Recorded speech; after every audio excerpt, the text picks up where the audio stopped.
Bienvenidos a Psique Podcast por Psiquepedia, el podcast en donde hablaremos sobre temas de psicología, cultura y salud mental.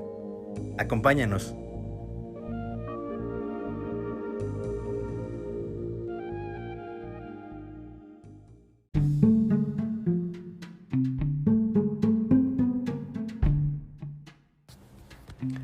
Hola, ¿qué tal a todos? Los saluda Alberto San en una emisión más de El Psique Podcast por Psiquepedia. Estoy aquí con Diana Ortiz, psicóloga de Psiquepedia, y estamos muy contentos, como siempre, de grabar este podcast y sobre todo de leer los comentarios de nuestros episodios pasados. Así que, Diana, ¿cómo estás?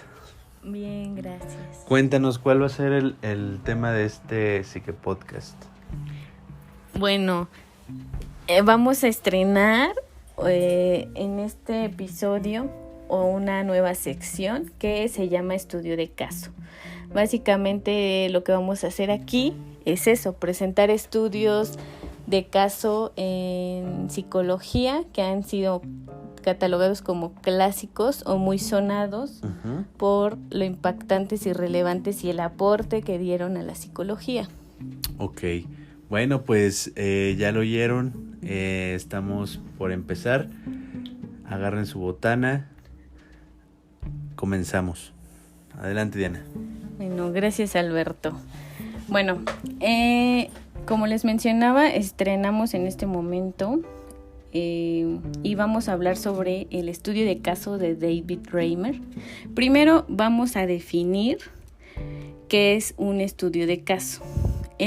Un estudio de caso es un tipo de investigación que consiste en la observación detallada de un sujeto o un grupo con la finalidad de generar resultados respecto a alguna teoría que se tenga o teorías, y también que tenga relevancia y que aporte los conocimientos obtenidos durante esta observación detallada.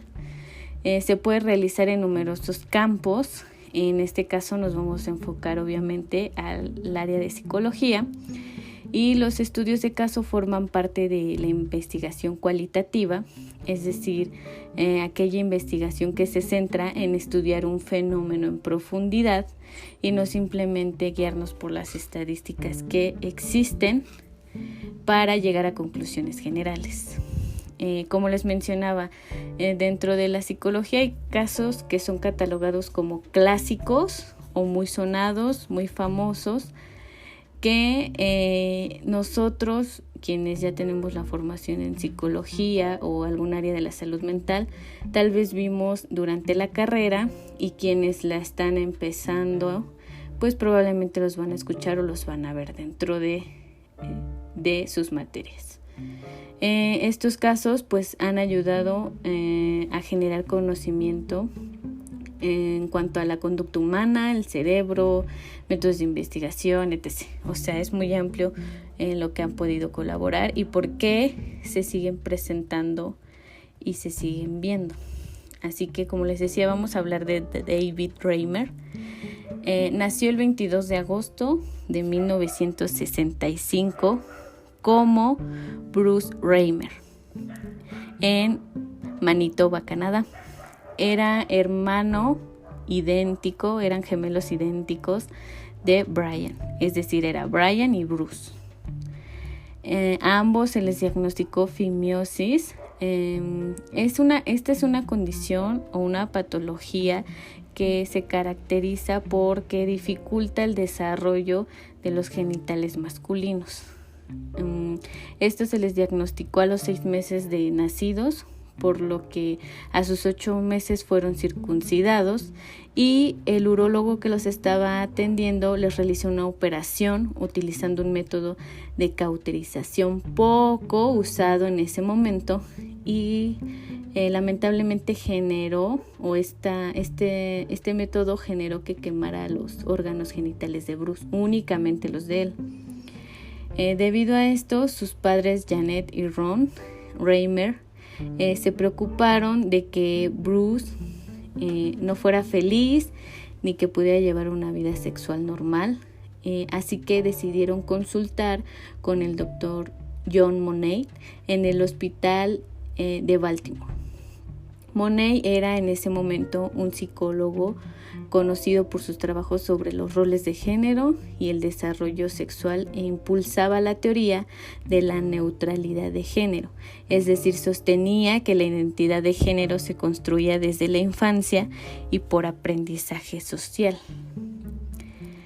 Ok, ahora, Money sugirió a los Reimer que la solución ante la problemática de su hijo, o lo que era más viable en ese momento, era empezar la educación de Bruce como niña. Finalmente los padres se convencieron de la reasignación de género a los 22 meses. Y a los 22 meses se le practicó una orquiectomía, extirpándole parte de sus órganos genitales que no habían sido quemadas en ese momento tras su primer procedimiento. Y es así como se le cambia el nombre al de Brenda. Los padres simplemente debían tratarla como si fuera una auténtica niña y bajo ninguna circunstancia hablarle del tema. Eso fue bajo recomendación del psicólogo. Pero Money también vio en esta familia, y precisamente en Bruce, una gran oportunidad de usarlo como parte de un experimento y de su investigación para probar su punto de vista de que la identidad de género no es innata, sino que se está determinada por la crianza. Entonces el caso de Bruce era básicamente único para estudiar esta cuestión del entorno a los roles de género. También tomando en cuenta a su gemelo, ya que a él no se le reasignó el género, puesto que no se había visto afectado tras el padecimiento y la intervención quirúrgica. Es decir, él estaba siendo criado 100% como hombre. Money se encargó del apoyo psicológico durante al menos 10 años y estuvo viendo a Bruce para evaluar el resultado de la operación y la reasignación durante varios años. Incluso escribió sobre el caso y lo llamó el caso de John Joan, describiendo aparentemente el éxito que ante sus ojos estaba teniendo esta reasignación, y que Bruce definitivamente estaba desarrollando una personalidad femenina, lo que implicaba que era viable la reasignación de manera exitosa y la reconstrucción quirúrgica, incluso en personas que no eran intersexuales. Money escribió: su comportamiento es claramente como el de una niña, muy distinto a las maneras de chico que tiene su hermano gemelo.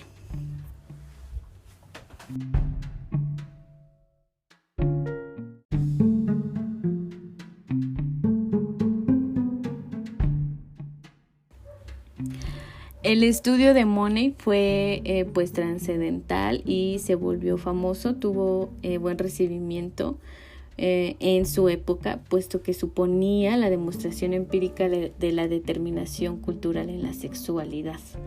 En el 2002 recibió la medalla Magnus Hirschfeld de la Sociedad Alemana para la Investigación Científico-Social en Sexualidad.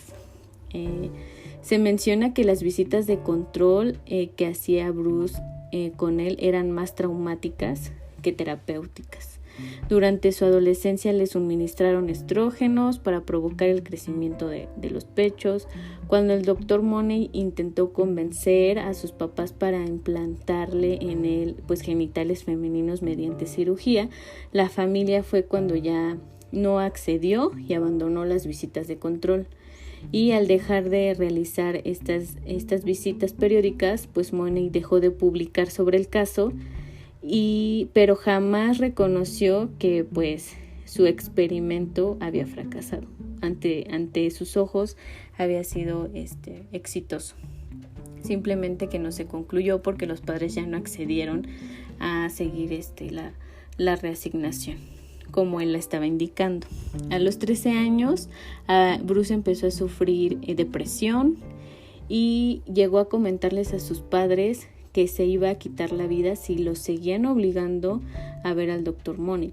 Entonces, siguiendo el consejo de otro psiquiatra, en 1980 sus padres le contaron la verdad acerca de su reasignación, y este fue un suceso muy traumático y fuerte para Bruce, que a los 14 años decidió asumir su papel masculino y se puso el nombre de David. Es decir, en ese momento deja de ser Brenda, anteriormente nacido como Bruce, y comienza a ser David.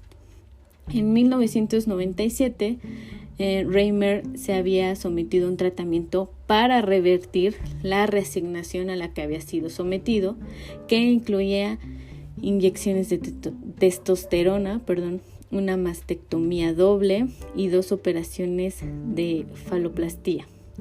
Y después de esto es que conoce a su mujer, con quien se casó y se convirtió en el padrastro de los 3 hijos que ella ya tenía previamente. A la difícil relación con sus padres, después de enterarse de lo que habían hecho desde que él nació, en el año 2002 muere su hermano Brian, su gemelo, por una sobredosis de antidepresivos.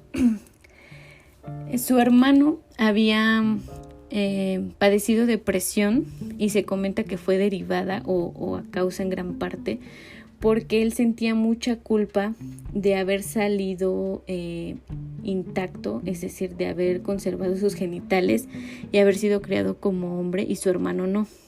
Entonces la culpa lo hizo entrar en una depresión, se medicaba y sufrió una sobredosis.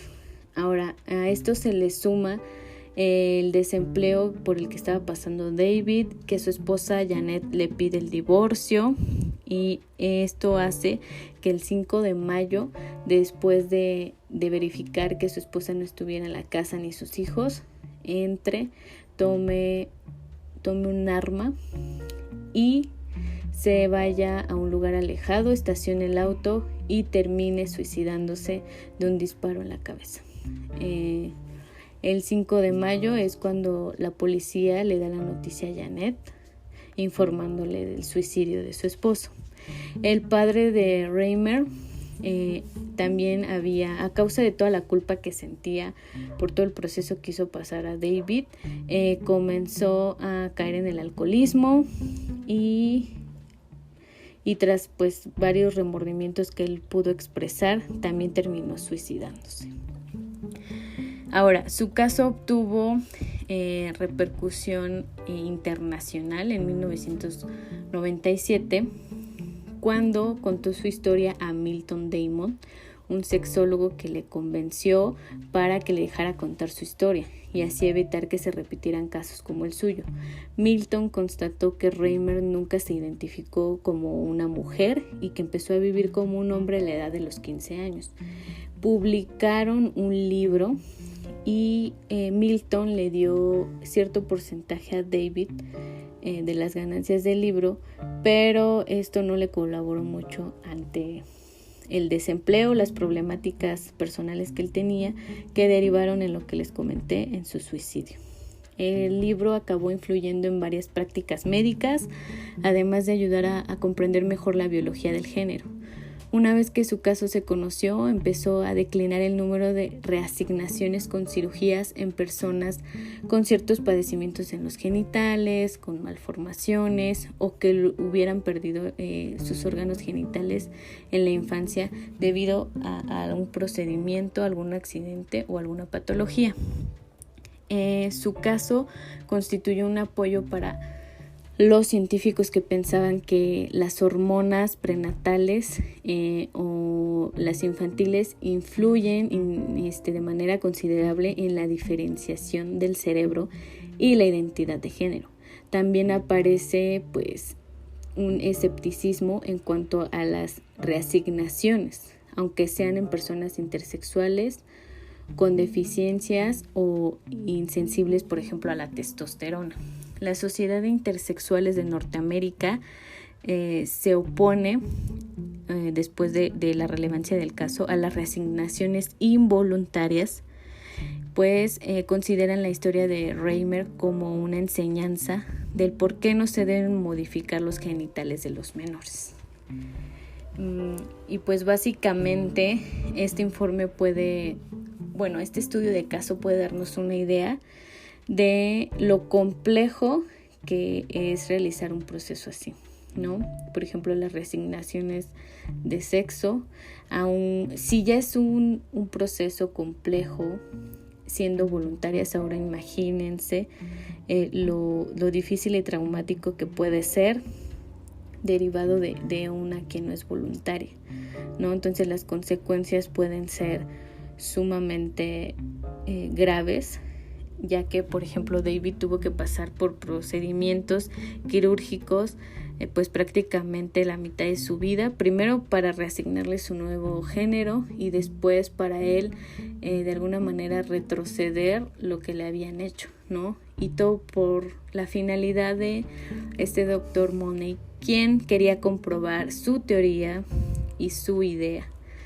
Entonces es un tema muy complejo, claro que nos da muchísimo más de qué hablar, incluso qué ley de identidad de género hay, cómo se ha avanzado en este tema, cómo son los procesos voluntarios, si todavía se siguen llevando procesos involuntarios, ya que se ha recomendado que se involucre a quien desea la reasignación y que va a ser voluntaria en el momento en el que ya sean mayores de edad, ¿no? Que no es una decisión que le corresponde ni a sus padres ni al médico que los está atendiendo. Entonces es un tema muy complejo, muy interesante y pueden ver la relevancia, ¿no? En este caso no simplemente son las consecuencias que llevaron a su suicidio y también la manera en la que afectó la salud mental, por ejemplo, de su padre o de su hermano y de él mismo, sino también la relevancia que tiene esta cuestión de género, la sexualidad, respecto a la psicología. Entonces me gustaría que nos comentaran si ya habían escuchado de este caso, qué les parece, si nunca lo habían oído, si les gustaría saber más.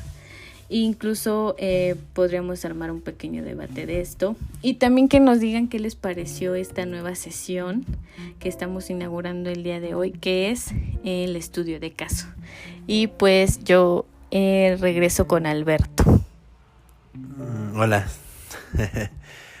Oye, qué caso tan interesante. Sobre todo porque al final de todo, pues su trabajo sirvió para algo, ¿no? O sea, a pesar de que en realidad él no esperaba el resultado que quería, al final acabó demostrando pues que eso no se hace, ¿no?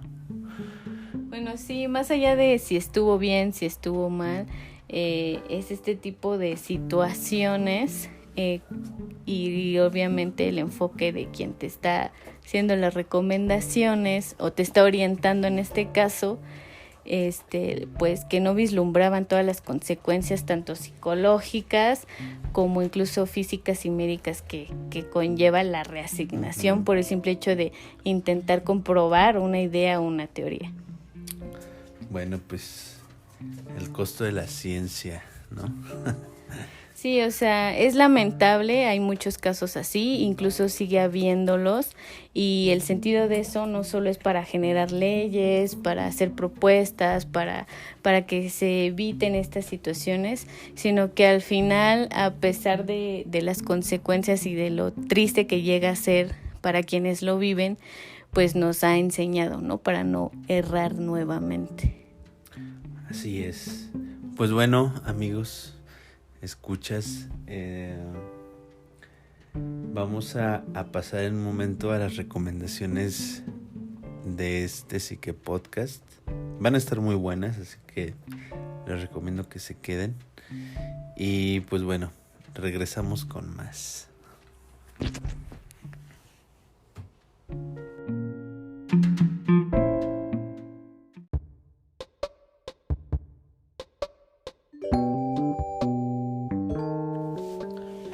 Bueno, pues comencemos con las recomendaciones musicales para este Psique Podcast. El primero es la primera, es una canción escrita por el mismo David Raymer, interpretada por la banda The Wakerthans. Se llama Himno a la Curiosidad Médica. Y pues bueno, prácticamente es una canción hecha desde la perspectiva y desde su experiencia con todo este proceso médico.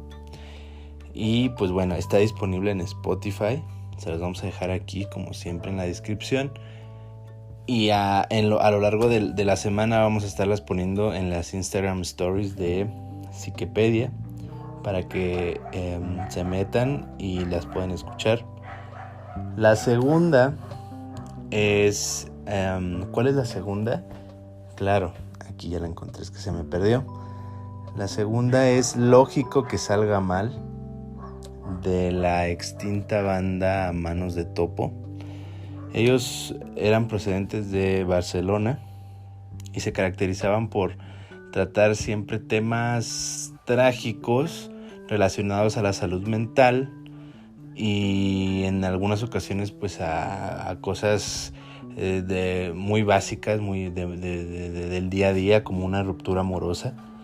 Entonces aquí específicamente no va la canción como tal orientada a un proceso médico, pero sí a un proceso mental, ¿no? Y que visto desde la perspectiva de la banda, pues siempre le dan ese toque pesimista. Así que si lo tuyo es esa onda cortavenas, esta banda te puede gustar. Ya no existen, pero dejaron 4 discos muy buenos, así que están invitados a que la escuchen.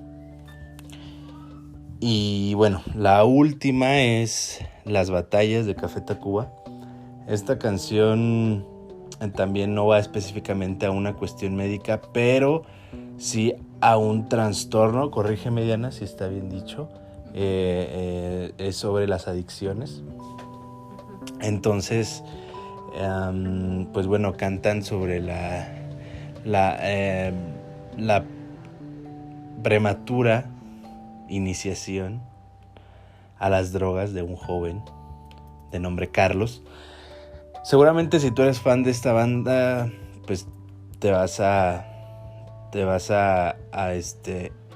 ir directo a la letra de esta canción. Así que pues bueno, los invito a que la escuchen si no la conoces, y a que nos dejes tus comentarios respecto a todo este capítulo y respecto a las recomendaciones musicales. Diana, ¿algo más que quieras agregar antes de despedir el Psique Podcast? Pues únicamente agradecerles por escucharnos y por los comentarios, y de nuevo que nos gustaría que nos dieran su opinión si les gustó esta nueva sección de estudio de caso, y si quieren que hablemos de alguno en específico, pues háganoslo saber. Listo, pues muchas gracias. Recuerden seguirnos en todas nuestras redes sociales. Y pues quisiera aprovechar este Psique Podcast para decirles que estamos muy contentos por las cifras que ha tenido el Psique Podcast en general, ya que hemos visto las reacciones y hemos visto sobre todo los temas que más les interesan. Así que ponemos ojo ahí sobre esas preferencias, para que nosotros pues reforcemos esos temas y que ustedes sigan brindándonos el favor de escucharnos. Eso es todo, muchas gracias y hasta la próxima.